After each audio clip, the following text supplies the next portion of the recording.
Dios quiere que usted tenga en el día de hoy una fe de quilates. Más de 4 décadas dedicadas a la evangelización del mundo. Yo le estoy diciendo estas palabras para que usted fundamente su fe en realidades, en estas realidades eternas. Su contribución a la literatura cristiana hace evidente su compromiso con el Señor de hacer discípulos y formar ministros. La oferta del Señor a nuestras vidas es que nuestra fe crezca, que nuestra fe sea fortalecida. Escuchemos al doctor Díaz Pavón en Para que el mundo crea. Reciba la paz del Señor con mi salud. Soy el pastor Díaz Pavón y me siento feliz de compartir con usted en el día de hoy. Este es un día hermoso, maravilloso, en el cual Dios va a hacer cosas extraordinarias. Vamos a escuchar la primera parte de un mensaje que lo hemos llamado Beneficios de la cruz. ¿Cuántos beneficios hay para nosotros en la cruz del Calvario? Lo que Jesús hizo en la cruz, eso no fue un paseo de campo. La cruz del Calvario fue dolorosa, la cruz del Calvario fue triste, la cruz del Calvario fue grave, no fue cosa superficial. Es importante mirar la cruz del Calvario y entender que esa historia no es simplemente una parábola, no es una ilustración, no es una metáfora divina para que nosotros, pues, sobre ella trabajemos, utilicemos la ilustración. Muy bueno es utilizar la ilustración y muy bueno es extraer enseñanzas de todo lo que sucedió en la cruz. Pero no, eso no es una historia como la Cenicienta, eso no es una historiecilla bonita, una historia de muñequitos. Jesucristo no es un superhéroe, no es uno de los héroes de Marvel o de alguna de las tirillas cómicas. Jesucristo es real y debemos entender que la vida de Jesús fue un hecho histórico. En efecto, la historicidad de la vida de Jesús es tal que ha dividido la historia en dos.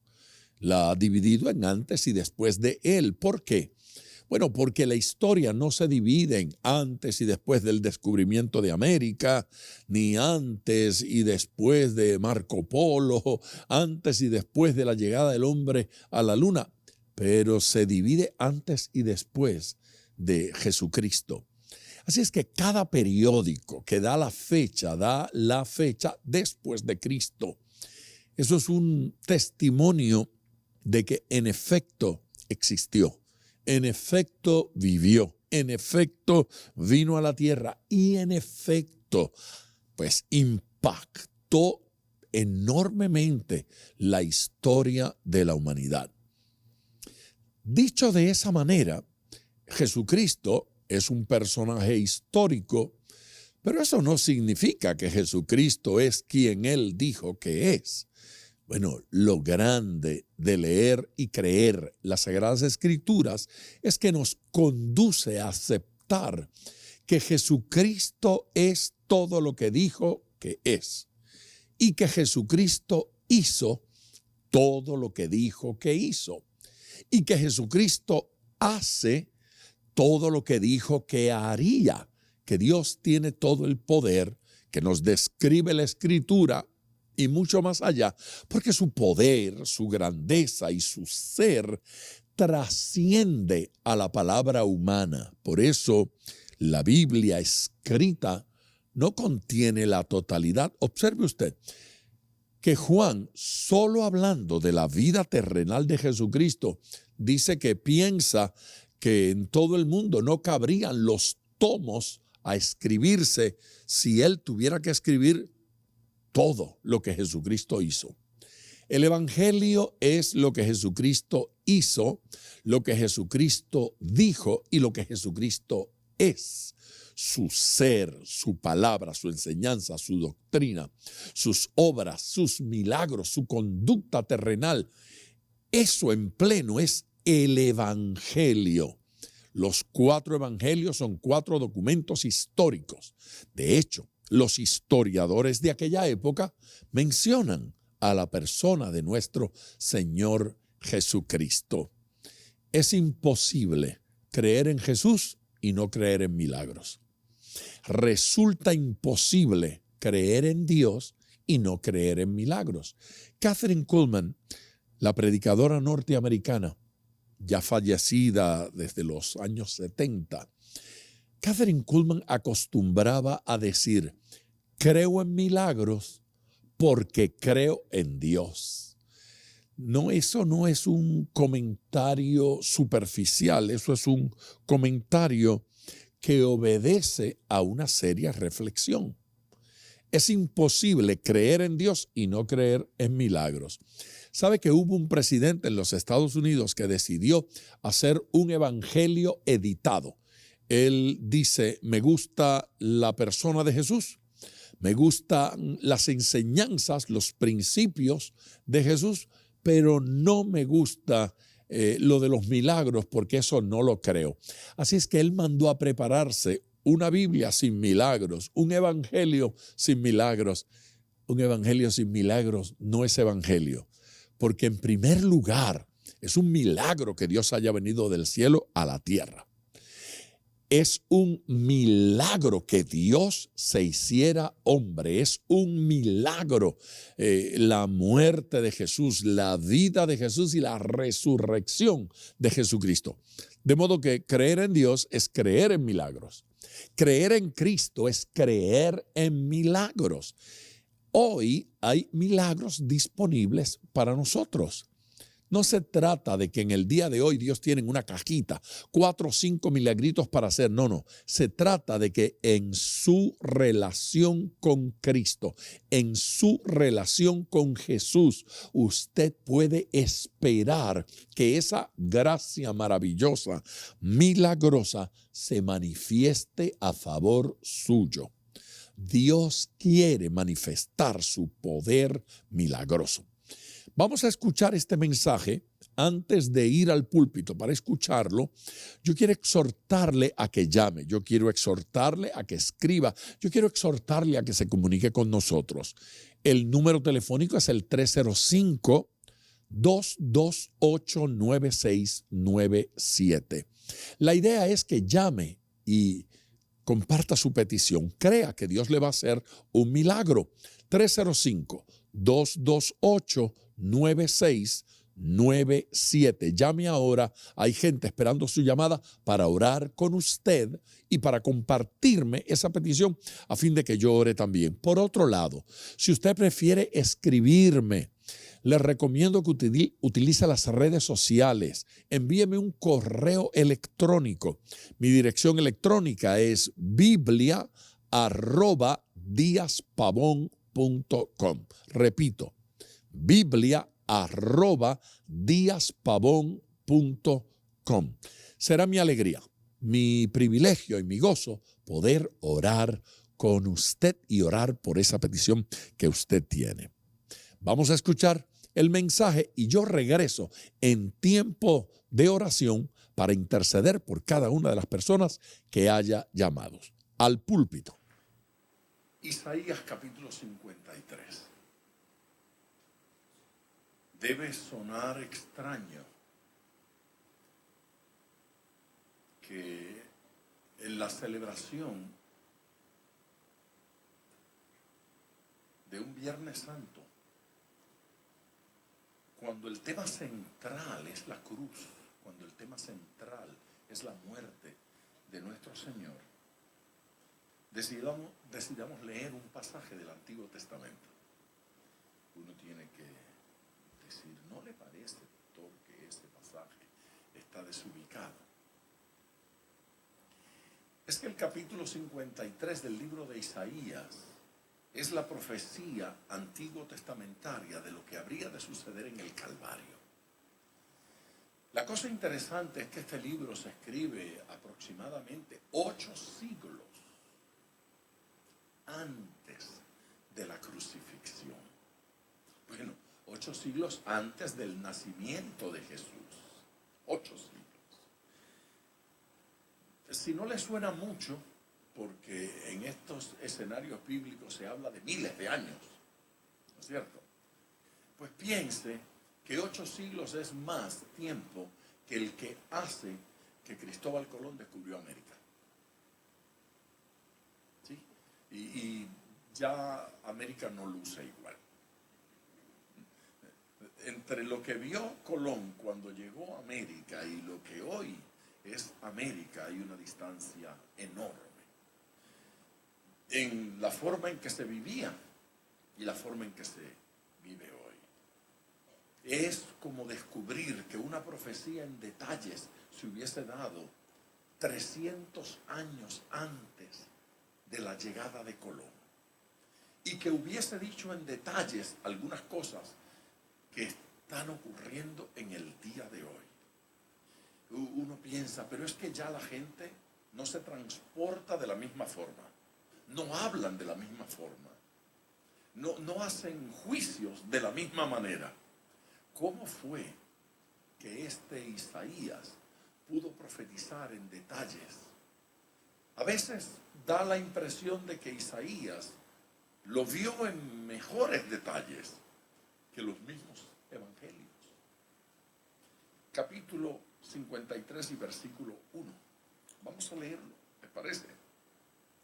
¿Quién ha creído a nuestro anuncio? ¿Y sobre quién se ha manifestado el brazo de Jehová? Subirá cual renuevo delante de él, y como raíz de tierra seca, no hay parecer en él, ni hermosura. Le veremos, mas sin atractivo para que le deseemos. Despreciado y desechado entre los hombres, varón de dolores, experimentado en quebranto, como que escondimos de él el rostro, fue menospreciado y no lo estimamos. Ciertamente llevó él nuestras enfermedades y sufrió nuestros dolores, y nosotros le tuvimos por azotado, por herido de Dios y abatido, mas él herido fue por nuestras rebeliones, molido por nuestros pecados. El castigo de nuestra paz fue sobre él, y por su llaga fuimos nosotros curados. Todos nosotros nos descarriamos como ovejas, cada cual se apartó por su camino, mas Jehová cargó en él el pecado de todos nosotros. Angustiado él y afligido, no abrió su boca. Como cordero fue llevado al matadero, y como oveja delante de sus trasquiladores, enmudeció y no abrió su boca. Por cárcel y por juicio fue quitado. Y su generación, ¿quién la contará? Porque fue cortado de la tierra de los vivientes, y por la rebelión de su pueblo fue herido.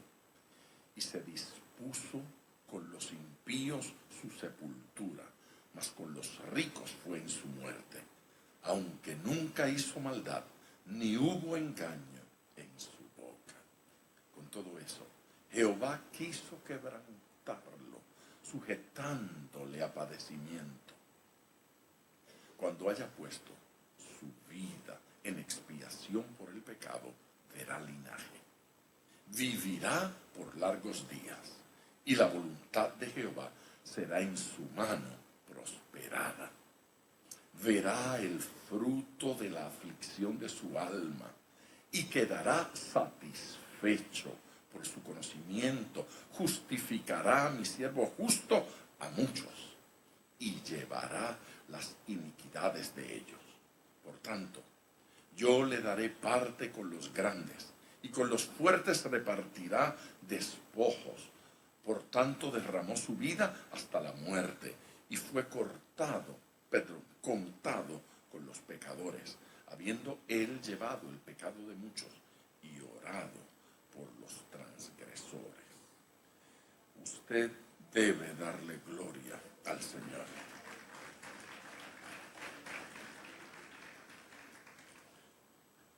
Entre las cosas no enfatizadas en ese pasaje y que a mí me conmueven, especialmente en el día de hoy, Me conmueve el señalamiento que hace el profeta de que Jesús es cortado temprano en su vida y que no tuvo descendencia. Se le privó de la posibilidad de tener descendencia. Me impresiona también en ese pasaje que señale que tiempo más tarde el Señor vio el fruto de su sufrimiento y fue consolado. Como si estuviese diciendo de alguna manera, en el proceso de la crucifixión, no veía del todo por qué la estaba pasando tan mal. ¿No se identifica con eso? El consuelo que Jesús tuvo, según este pasaje, es que su sufrimiento dio fruto y entonces tuvo descendencia. No tuvo hijos, pero tuvo hijos espirituales. El Señor lo privó de algo para darle algo mayor.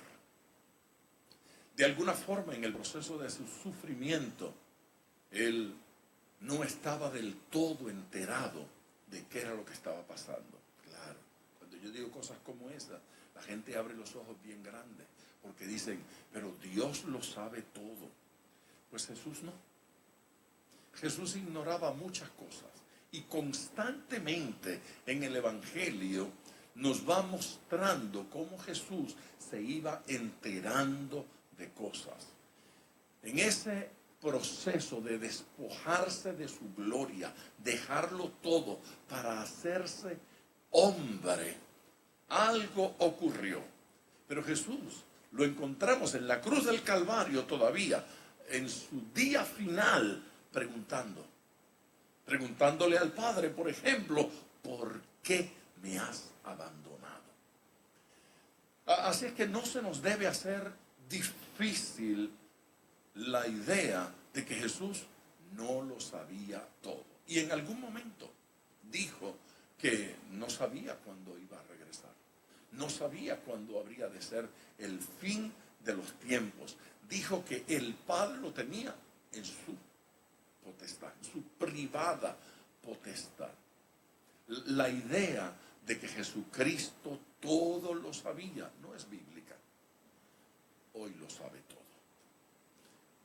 Antes lo sabía todo, pero en su encarnación hubo ciertas limitaciones. Jesucristo se cansaba, Jesucristo tenía que dormir, Jesucristo tenía que comer. Son cosas que no suceden en el cielo. Hoy el Todopoderoso no tiene necesidad de nada de eso. Pero cuando tomó un cuerpo, se limitó a sí mismo. Esa humillación de hacerse hombre es espantosa. Si nosotros tuviésemos que hacer algo semejante, nos sentiríamos muy lastimados. Si Dios le dijera, usted te he escogido para salvar las lombrices de la tierra, pero tendrás que nacer de una lombriz. Eso estaría terrible, ¿verdad? Bueno, pues fíjese, entre nosotros y una lombriz hay menos distancia que entre Dios y nosotros. Hay mayor distancia entre Él y nosotros, el infinito contra el finito. ¿Sí? El que todo lo sabe y el que todo lo puede, al ser comparado con seres limitados en poder, en autoridad y en capacidad, la distancia es enorme, si quiere infinita. Él se hizo hombre para salvarnos, pero no solo se hizo hombre, se hizo sufrimiento, se hizo dolor, se hizo limitación, se hizo llaga. El plan era que usted y yo fuéramos salvos. Eso se llama amor y debemos alabarlo. Debemos darle gloria. Solo quiero señalar 4 cosas acerca de este pasaje. La primera, este pasaje dice que Jesucristo vino para traer sanidad. Hace unos minutos, Lauri nos decía que el Señor la sanó a ella de lupus. Eso es un milagro maravilloso. ¿Amén? Y ella dijo que estaba cantando cuando Dios sanó a una persona de cáncer. Eso es otro milagro maravilloso. Así es que si usted tiene cualquier cosa entre lupus y cáncer, debe saber que el que sana está aquí. Aleluya. Y que enfermedad está entre las cosas que Jesucristo resolvió en la cruz del Calvario. Ese capítulo 53 es enfático en este tema. Es enfático en decir que Él, por su llaga, pagó el precio de nuestra sanidad. Yo sé perfectamente que hay predicadores que enseñan que cuando allí habla de enfermedad, no está hablando de enfermedad física. Yo sé que hay predicadores que enseñan que cuando allí habla de sanidad, está hablando realmente de sanidad espiritual, de sanidad del alma. Pero vaya conmigo al Evangelio según Mateo, por favor, si puede usted, me acompaña. En el Evangelio según Mateo, en el capítulo 8, el versículo clave es el 17, pero yo quiero leer desde el versículo 14, porque este es el versículo donde dice que ese pasaje de Isaías se cumplió. Allí se cumplió, allí tuvo cumplimiento. Isaías 53. Vino Jesús a casa de Pedro y vio a la suegra, Dios sana a las suegras, y vio a la suegra de este postrada en cama con fiebre, y tocó su mano, y la fiebre la dejó, y ella se levantó y le servía. Y cuando llegó la noche, trajeron a él muchos endemoniados, y con la palabra echó fuera los demonios, y sanó a todos los enfermos, para que se cumpliese lo dicho por el profeta Isaías, cuando dijo: Él mismo tomó nuestras enfermedades y llevó nuestras dolencias.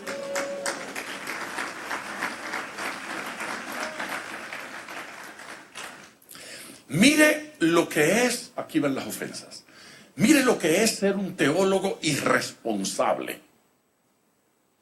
Los mismos que dicen que la cruz del Calvario no tuvo que ver nada con sanidad, cuando uno les muestra este pasaje, dicen: bueno, allí se cumplió, así que allí se acabó.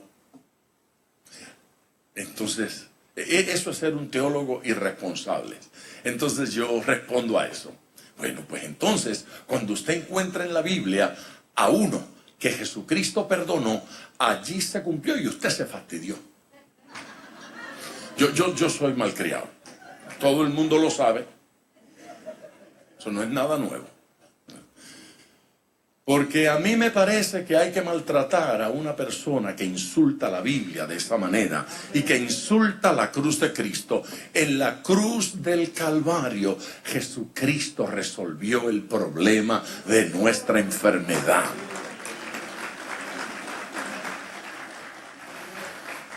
Y si hemos de creer en sanidad divina, debemos creerlo sobre la base de la promesa bíblica, de la promesa escritural. No existe una razón en el universo para que usted se estanque creyendo que la enfermedad le va a vencer. La realidad es que Jesucristo la venció en la cruz. Este es el cumplimiento ejemplar.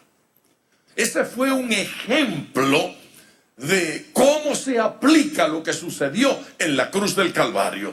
Cuando Jesucristo perdona a un pecador, le está diciendo qué fue lo que Él pagó en la cruz del Calvario y cómo con su sangre lo limpia de todo pecado. Aplica a aquel que se arrepintió y aplica a nosotros cuando nos arrepentimos.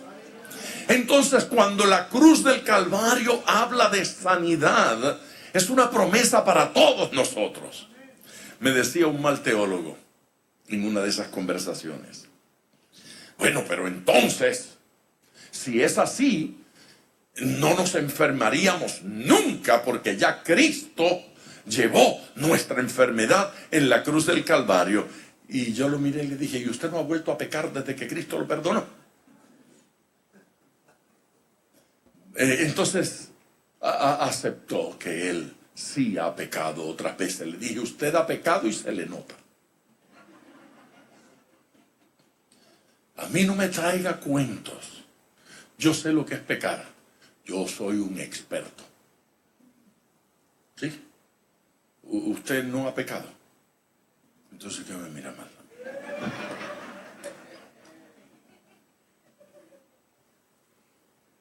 La realidad es que las Escrituras dicen que el que niega que ha pecado es mentiroso.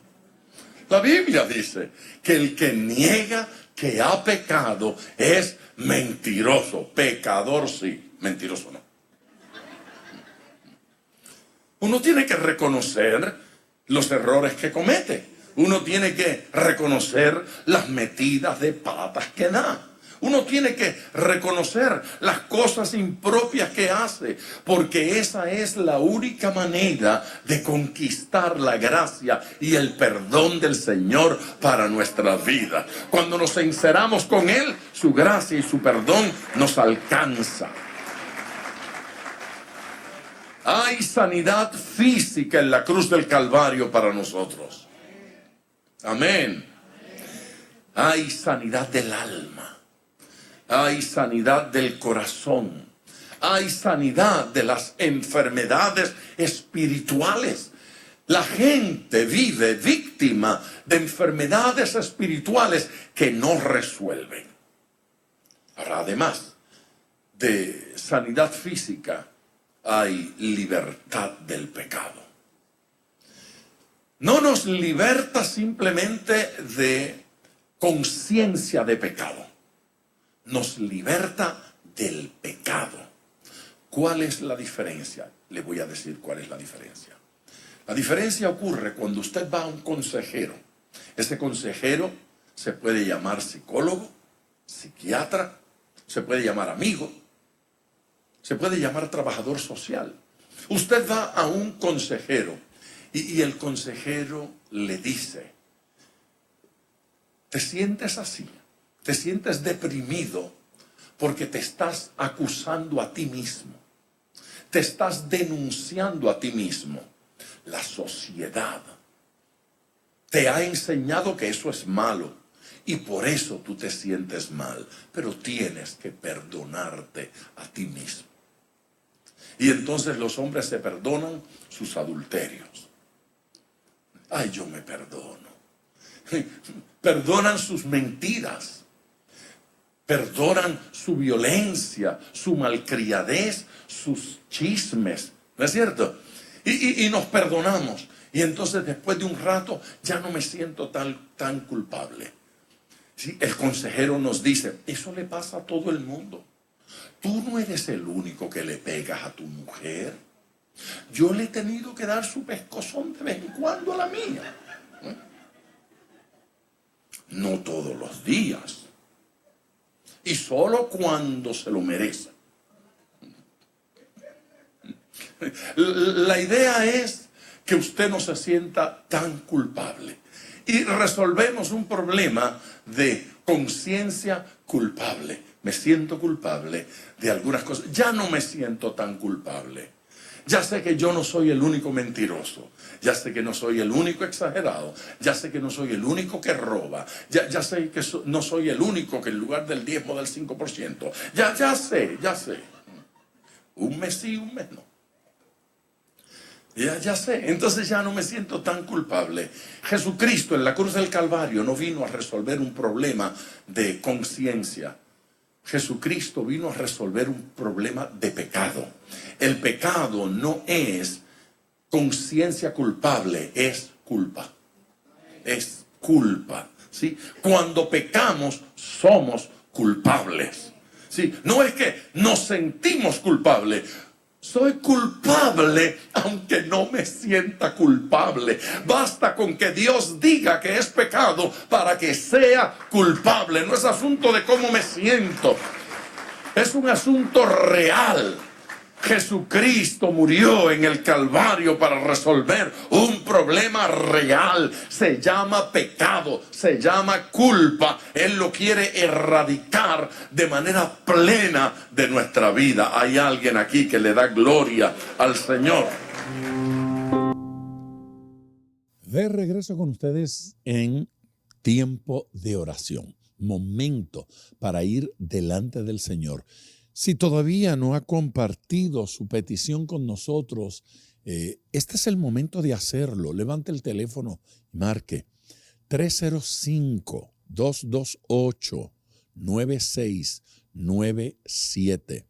Algunos están escuchando este programa a través de la radio, otros lo están viendo a través de las redes sociales.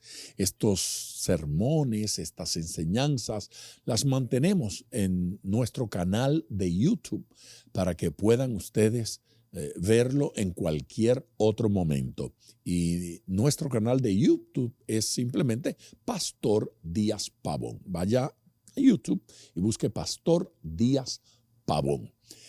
Señor, gracias por toda la gente que sintoniza en este momento a través de redes sociales o a través de la radio directamente este programa. Hay miles de personas, Señor, que están siendo alcanzados diariamente por esta palabra.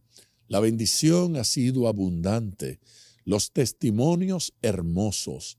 Hoy, Señor, todas las personas que llaman para recibir la oración, los traemos delante de ti. Entre ellos hay personas con problemas familiares, personales, problemas de pecado, adicciones, enfermedades que necesitan tu intervención.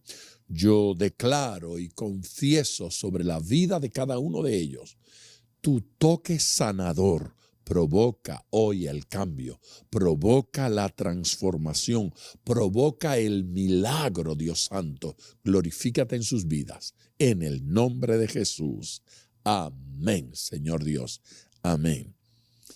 Gracias por tanto amor y gracias por sus atenciones. Reciba la bendición de Dios y no olvide que mañana escucharemos la segunda parte de este mensaje. Bendiciones.